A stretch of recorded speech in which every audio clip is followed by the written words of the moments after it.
ನಂತರ ಹಿಂದೂದವರು ಆ ಸೂಚನೆಗಳು ಕೊಡ್ತಾರೆ.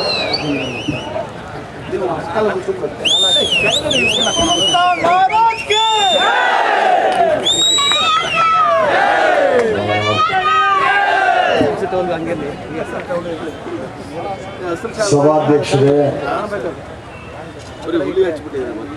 ವೇದಿಕೆಯ ಮೇಲೆ ಇರ್ತಕ್ಕಂಥ ಸಂಘಟನೆ ಪಕ್ಷಗಳ ಮುಖಂಡರೇ, ಆತ್ಮೀಯ ಬಂಧುಗಳು, ಈ ಚಳವಳಿಯನ್ನು ಕಟ್ಟಿದಂಥ ರುದ್ರಪ್ಪ ಅವರು ಮತ್ತು ಪ್ರೊಫೆಸರ್ ನಂಜುಂಡಸ್ವಾಮಿ ಅವರು, ಸುಂದರೇಶನ್ ನೆಲ್ಕಲ್ಟ,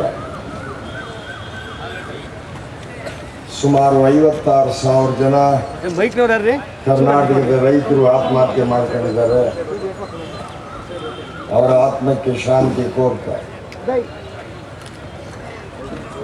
ನನ್ನನ್ನು ಗೆಲ್ಲಿಸಿರ್ತಕ್ಕಂಥ ಮತದಾರರಿಗೆ ಅಭಿನಂದನೆಗಳನ್ನ ಸಲ್ಲಿಸ್ತಾ, ಬರೀ ನನ್ನೊಬ್ಬನ ಗೆಲ್ಲಿಸಿರೋ ಮೇಲ್ಕೋಟೆ ಮತದಾರರಲ್ಲ, 23 ಜಿಲ್ಲೆಯವರ ಆಶಯದ ಗೆಲುವಿಗಷ್ಟೆ. 23-24 ಜಿಲ್ಲೆ ನಮ್ಮ ಸಹಪಾಠಿಗಳಾದ ಪಕ್ಷದ ಆಶೀರ್ವಾದ, ಅವರು ಕಾಲಿಟ್ಟಿ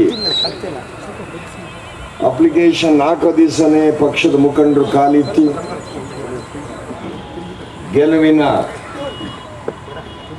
ಗೆಲುವಿಗೆ ನಾಂದಿ ಆಡಿದೆ. ನಾನೊಬ್ಬನೇ ಗೆದ್ದೆ ಪುಟಣೆ ಅಂದರೆ ನನಗಿಂತ ಕೆಟ್ಟವನೇ ಯಾರು, ಎಲ್ಲರೂ ಸೇರಿ ಗೆಲ್ಲಿಸಿದ್ರು. ಅದಕ್ಕೆ ಇಲ್ಲಿ ಬಂದು ನಿಂತೀವಿ ಅಷ್ಟೇ. ತಮಿಳ್ನಾಡಿಂದ ಒಬ್ಬರು ಫೋನ್ ಮಾಡಿದ್ರು, இது ஒரு புட்டணை அவர்களுக்கு வந்திருக்கிற ஜெயம் இல்லை, இந்த நாட்டிலே பாரதத்துக்குள்ள விவசாயக்காரனுக்கு வந்திருக்கிற ஜெயம், இந்த ஜெயத்துக்கு காரணமாயிருக்கிற மேல்கோட்டை எல்லா ஓட்டர்ஸ்களுக்கு நான் நன்றி சொல்றேன். தமிழ்நாಡಿಂದ ಬಂದಿತ್ತು ಮೆಸೇಜ್. ಸೊ ಡೆಲ್ಲಿಯಿಂದ ಮಹಾರಾಷ್ಟ್ರದಿಂದ भारत का किसान जीतेंगे, इसीलिए मेलकोटे सब वोटर्स को हम धन्यवाद भी बोल रहे हैं. वैसी संदेश भी दिया है पूरा भारत में. ಭಾರತದಾದ್ಯಂತ ಸಂದೇಶ ಬಂದಿದೆ ಅಂದರೆ ಅದು ಖುಷಿ ಅಂತ ನಾನು ಹೇಳ್ತಾ ಇಲ್ಲ, ರೈತರು ಪೊಲಿಟಿಕಲಿ ಭಾಳ ವೀಕ್ ಅಂತ ಅದರ ಸಂದೇಶ. ದುಡಿಯೋ ವರ್ಗ, ಹಿಂದುಳಿದ ಅಲ್ಪಸಂಖ್ಯಾತರು, ದಲಿತರು ತಮ್ಮನ್ನ ಬದುಕನ್ನು ರಕ್ಷಣೆ ಮಾಡ್ಕೊಳ್ಳದೆ ಇರ್ತಕ್ಕಂಥ ರಾಜಕೀಯ ಜ್ಞಾನ, ರಾಜಕೀಯ ಹೊಂದಾಣಿಕೆ, ಚಿಂತನೆ ಇಲ್ಲದೆ ಇರೋದು ಈ ನಾಡಿಗೆ ಭ್ರಷ್ಟರು, ಬಂಡವಾಳಶಾಹಿಗಳು, ಜಾತಿವಾದಿಗಳು ಬರಕ್ಕೆ ಸಾಧ್ಯ ಆಗುತ್ತೆ. 65% ನಾವು ವೋಟರ್ಸ್ ಇರೋರು ಯಾಕೆ ಸೋಲ್ತಿದ್ದೀವಿ ನಾವು? ಕಾರಣ ಇಷ್ಟೇನೆ, ಚಳುವಳಿಗೆ ರಾಜಕೀಯ ಜ್ಞಾನ ಇಲ್ಲ, ರಾಜಕೀಯಕ್ಕೆ ಚಳುವಳಿ ಜ್ಞಾನ, ಇದೇ ಸಮಸ್ಯೆ ಆಗಿರುತ್ತೆ. ಎಲ್ಲ ಕೆಟ್ಟವರು ಈ ದೇಶದಲ್ಲಿ ಒಂದಾಯ್ತಾರೆ, ಆದ್ರೆ ಎಲ್ಲ ಒಳ್ಳೆಯವರು ಒಂದಾಗಕ್ಕೆ ಸಾಧ್ಯ. ಇದೇ ಪ್ರಾಬ್ಲಮ್ ಆಗಿರುತ್ತೆ. ನೀವು ಬೇಕಾದ್ರೆ ಅಬ್ಸರ್ವ್ ಮಾಡಿ, ಎಲ್ಲ ಕೆಟ್ಟವರು ರಾಜಿ ಆಯ್ತಾರೆ, ಅವನ್ ಮಾಡಿರೋ ತಪ್ಪನ್ನ ಇವನ್ ಮುಗಿಸ್ತಾರೆ, ಇವನ್ ಮಾಡಿರೋ ತಪ್ಪನ್ನ ಅವನ್ ಮುಗಿಸ್ತಾರೆ. ಈಗ ನನಗೆ ಟಿಪ್ಪು ಪೇಟ ಹಾಕಿದ್ದಾರೆ. ಟಿಪ್ಪು ಸುಲ್ತಾನ್ ಮುಸಲ್ಮಾನರನ್ನಲ್ಲ, ಭಾರತದ ಸುಪುತ್ರ. ಜಗತ್ತಿನಲ್ಲಿ ಚಿನ್ನ ಹಣ ಮಾಡ್ಕೋದು ನೋಡಿದಿರಿ, ವಜ್ರ ಹಣ ಮಾಡ್ಕೋದು ನೋಡಿದಿರಿ, ಮನೆ ಹಣ ಮಾಡ್ಕೋದು ನೋಡಿದಿರಿ. ಈ ದೇಶದ ಸ್ವಾತಂತ್ರ್ಯಕ್ಕೋಸ್ಕರ ತನ್ನ ಮಕ್ಕಳನ್ನೇ ಹಣ ಮಡಗದ ಅಂದ್ರೆ ಎಂಥ ದೊಡ್ಡ ವ್ಯಕ್ತಿತ್ವ ಇದೆ. ಇವತ್ತಿನ ರಾಜಕಾರಣಿಗಳು ತಮ್ಮ ಮಕ್ಕಳಿಗೋಸ್ಕರ ದೇಶ ಹಣ ಮಡಗಿರೋದು ನೋಡಿದ್ದೀವಿ. ನೋಡಿ ಇವರು ಯಾತಕ್ಕೋಸ್ಕರ ಮಡಗೋದು ಅಂತ ಯೋಚನೆ ಮಾಡಿ. ಟಿಪ್ಪು ಸರಿ ಇಲ್ಲ, ಟಿಪ್ಪು ದೇಶದ್ರೋಹಿ. ಕೆಲವ್ರಿಗೆ ಇನ್ನೇನು ಕೆಲಸ ಇಲ್ಲ, ಯಾರನ್ನೂ ಒಳ್ಳೆಯದಾಗಕ್ಕೆ ಬಿಡೋದಿಲ್ಲ. ಜಾತಿವಾದಿಗಳು. ಯಾರಿಗಾಗಿ? ನಮ್ದು ಸ್ವಾತಂತ್ರ್ಯ ಹೋರಾಟದ ಮಂಡನಲ್ಲಿ ನಾವೆಲ್ಲ ಭಾಷಣ ಮಾಡ್ತಿದ್ವಿ. ಎಂದು ಅರ್ಜಿ ಕೊಡೋದು ನಿಲ್ಲಿಸ್ತೀವೋ ಅಂದು ಈ ದೇಶಕ್ಕೆ ನಮ್ಗೆಲ್ಲ ಸ್ವಾತಂತ್ರ್ಯ ಬಂದಿದೆ. ಅರ್ಜಿ ಕೊಡೋದು ನಿಲ್ಲಬೇಕು. ಎಲ್ಲರಿಗೂ ಅರ್ಜಿ ಕೊಡೋ ಕೆಲಸ ಕೊಟ್ಟಿದ್ದೀವಿ ನಾವು. ನನಗೆ ಮನೆ ಕೊಡು ಅರ್ಜಿ, ನನಗೆ ಕರೆಂಟ್ ಕೊಡು ಅರ್ಜಿ, ನನಗೆ ಪಂಪ್ ಸೆಟ್ಗೆ ಕನೆಕ್ಷನ್ ಕೊಡು ಅರ್ಜಿ, ನನಗೆ RTC ಕೊಡು ಅರ್ಜಿ. ನನಗೆ ಮಿಟೇಷನ್ ಕೊಡು ಅರ್ಜಿ. ಏನ್ರಿ ಅರ್ಜಿ? ಬರಗಾಲಕ್ಕೆ ಪರಿಹಾರ ಕೊಡು ಅರ್ಜಿ. ಯಾತಕ್ಕೋಸ್ಕರ ಹುಟ್ಟಿದೀವಿ? ಅರ್ಜಿ ಕೊಟ್ಟಿದೀವಿ ನಾವು. ಸದಾಶಿವ ನಗರದಲ್ಲಿ ಯಾರು ಅರ್ಜಿ ಕೊಡ್ತಾರಲ್ರಿ? ಅದೇನ್ ಸದಾಶಿವ ಅಲ್ಲೇ ಅವನೇನು ಅಂತ ಬರಲ್ಲ ಶಿವ? ಯಾಕೆ ಬರಲ್ಲ? ನೀವು ಅಷ್ಟೇ ರೈಸಲ್ಲಿ ಡಬಲ್ ಹಾಕೊಂಡ್ರಿ, ಬರೀ ಆಲೂಗೆಡ್ಡೆ ಬದನೆಕಾಯಿ ಈರುಳ್ಳಿ ಸುದ್ದಿ ಮಾತಾಡೋದು ಕಡಿಮೆ ಮಾಡಿ. ಅದೊಂದು ಭಾಗ ಎಲ್ಲ ಬಡವ್ರ ಸುದ್ದಿ ಮಾತಾಡಕ್ ಶುರು ಮಾಡಬೇಕು. ಒಂದು ಆಶ್ರಯ ಮನೆ 900 ಮನೆಯನ್ನ ನೋಟಿಸ್ ಕೊಟ್ಟಿದ್ರು ಪಾಂಡಪುರದಲ್ಲಿ. ನೀವೇನಾದ್ರೂ ಸಾಲವನ್ನು ಕಟ್ಟದೇ ಇದ್ರೆ ವಿದ್ಯುತ್ ಶಕ್ತಿ ಕಟ್, ಕುಡಿಯೋ ನೀರು ಕಟ್ ಅಂದ. ನಾನು 900 ಚೀಟಿನ ತರಿಸಿ ತಾಲೂಕು ಆಫೀಸ್ ಹತ್ರಕ್ಕೆ ಬೆಂಕಿ ಇಟ್ಟು, ಬಡವ್ರ ಮನೆಯನ್ನ ನೀವು ಕಟ್ ಮಾಡಕ್ ಬಂದಿದ್ದೀರಾ, ನಿಮ್ಮ ಅಪ್ಪನಿಗೆ ಹುಟ್ಟಿದ್ರೆ ನೀವು ಯಾವನಾದ್ರೂ ಆ ಕಟ್ ಮಾಡಿದ್ರೆ, ನೀರು ಕಟ್ ಮಾಡಿದ್ರೆ, ಕರೆಂಟ್ ಕಟ್ ಮಾಡಿದ್ರೆ ನಿಮ್ಮ ಅಂಗಾಂಗಗಳನ್ನ ಕಟ್ ಮಾಡ್ತೀನಿ ಅಂದೆ ಅಷ್ಟೇ. ಎಲ್ಲ ಚೀಟಿಗೂ ಬೆಂಕಿ ಹಾಕಿದ್ರೆ 900 ಮನೆ ಅವರು ಹೋದ್ರು 900 ಓಟ್ ವಾಪಸ್ ಬರ್ತಾರೆ. ಓಟಿನ ದಾರಿನ ಹೊಸ ತಿಳ್ಕೋಬೇಕಲ್ರಿ.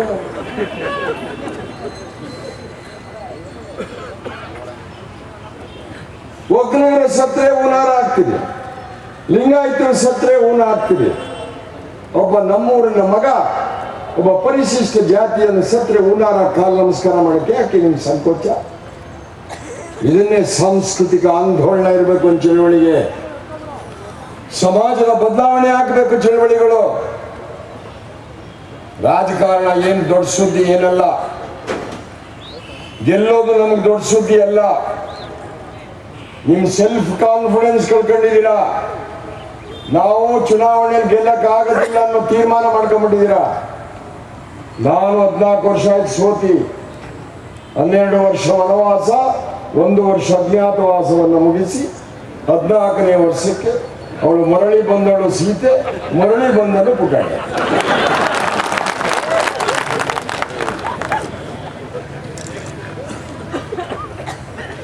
ವಿಧಾನಸೌಧದಲ್ಲಿ ಏನು ಪ್ರಮಾಣ ಮಾಡೋದೇನು, ಅದನ್ನೇನು ನೋಡ್ಬೇಕಂತ ಅವಶ್ಯಕತೆ ಇಲ್ಲ. ಭಾರಿ ಸುಳ್ಳು ಹೇಳೋ ಜಾಗದಲ್ಲಿ ಹೋಗಿ ಏನೋ ಒಂದು ನಿಜ ಹೇಳ್ತಾ ಇದ್ದೀನಿ ಅಷ್ಟೇ.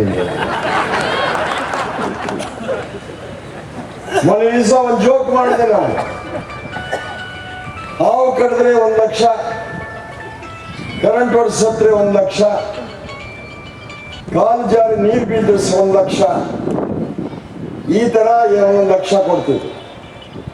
ಹಾವು ಸಿಕ್ಕಿತ್ತು. ನಾನು ಕೇಳಿದೆ, ಬರೀ ಹಳ್ಳಿಯವ್ರನ್ನೇ ಕಡಿದೆಯಲ್ಲ, ವಿಧಾನಸೌಧಕ್ಕೆ ಒಂದು ರೌಂಡ್ ಹೋಗಿ 1 7 ಜನ ಕಡಿದು ಬಾ. ಅದಕ್ಕೆ ಯಾವೇನು ಹೇಳ್ತು ಗೊತ್ತಾ? ನಿಮ್ ಗದ್ದೆಲಿದ್ದು ನಿಮ್ಮನ್ನು ಕಡಿತೀನಿ, ಆದ್ರೆ ಅಲ್ಲಿ ಹೋಗಕ್ಕೆ ಆಯ್ಕಿಲ್ಲ. ಯಾಕೆಂದ್ರೆ ನನಗಿಂತ ದೊಡ್ಡ ಅವರು ಅಲ್ಲೇ ಇದೆ, ಅದರಿಂದ ನಾನು ಹೋಗಕ್ಕೆ ಆಯ್ತು.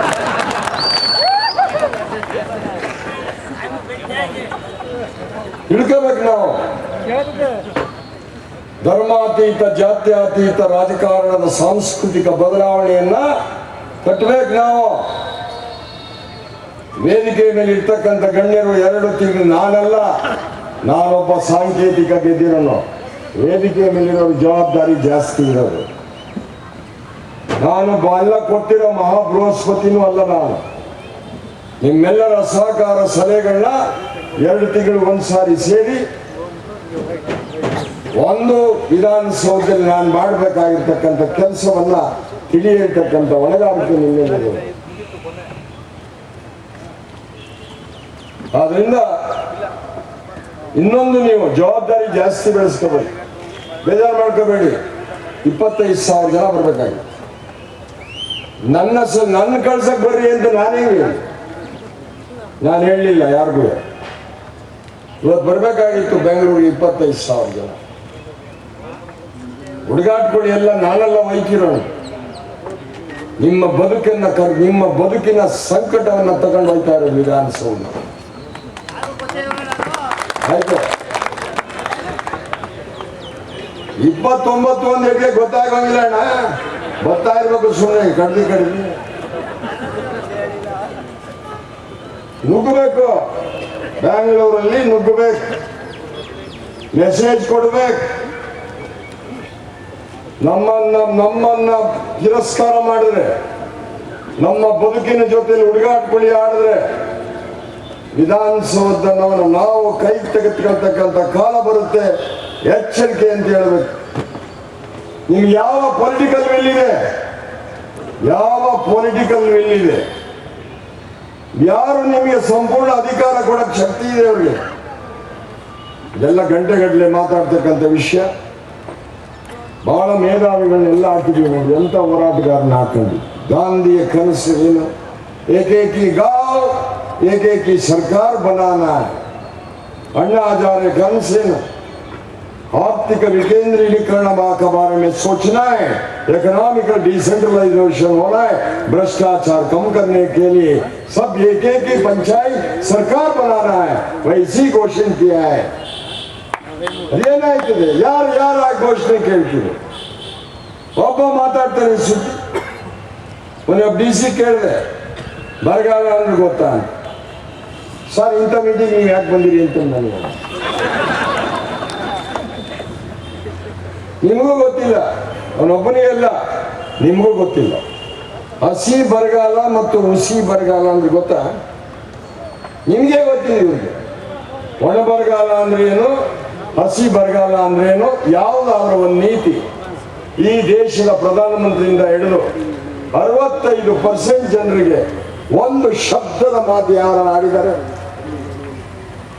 ಎಲ್ಲಾದ್ರೂ ಉಂಟೇನ್ರಿ? ಹಳ್ಳಿ ಬುಟ್ಟಿ ಗುಳೆ ಬಂದಿವಿ, 7 ಎಕರೆ ಹುಡುಗ ಲೋಟ ತೊಳಿತಾ ಇದ್ದಾನೆ. ಎಲ್ಲ ಬ್ಯಾಂಗ್ಳೂರಿನಲ್ಲಿ ಬಂದು ಜೀವನ ಮಾಡ್ತಿದ್ದಾರೆ, ಫುಟ್ಪಾತ್ ನಲ್ಲಿ ಮಲಗವ್ರೆ. ಯಾವ ರಾಜ್ಯದಲ್ಲಿ ಗುಳೆ ಹೋಯ್ತಿದೆ ಆ ದೇಶದ ಆಡಳಿತ ಸಂಪೂರ್ಣ ನಾಶ ಆಗಿದೆ. ಸಂಪೂರ್ಣ ನಾಶ. ಘೋಷಣೆ ಮಾಡ್ಬೇಕು ಸರ್ಕಾರ. ಎಲ್ಲ ಯುವಕರೇ, ಯಾವ ಹಳ್ಳಿಯನ್ನ ಬಿಡಬೇಡಿ. ನಿಮ್ಮ ಬದುಕಿಗೆ ಬೇಕಾದಂತ, ನೀವು ಬಾಳನ್ನು ನಡೆಸತಕ್ಕಂತ ಆರ್ಥಿಕ ಭದ್ರತೆ ಮತ್ತು ಸಾಲದ ನೀತಿಯನ್ನ ಸೃಷ್ಟಿ ಮಾಡಕ್ಕೆ ಕಟಿಬದ್ಧ ಆಗಿದೆ ನನ್ನ ಸರ್ಕಾರ ಅಂತ ಹೇಳಬೇಕು. ಆದ್ರಿಂದ ತಾವು ಬಹಳ ಜನ ಮೇಧಾವಿಗಳು, ಚಿಂತಕರು, ಜ್ಞಾನಿಗಳು ಮಾತಾಡಿದ್ದಾರೆ. ನಾನು ಸಾಂಕೇತಿಕ ಹೋಗ್ತಾ ಇದ್ದೀನಿ. ಹೋರಾಟ ಮಾತ್ರ ನಿರಂತರವಾಗಿರಬೇಕು ಅಂತ ತಮ್ಮಲ್ಲಿ ವಿನಂತಿ ಮಾಡ್ಕೊಳ್ತಾ ನಾನು ಮಾತು ಮುಗಿಸ್ತೀನಿ. ನಮಸ್ಕಾರ.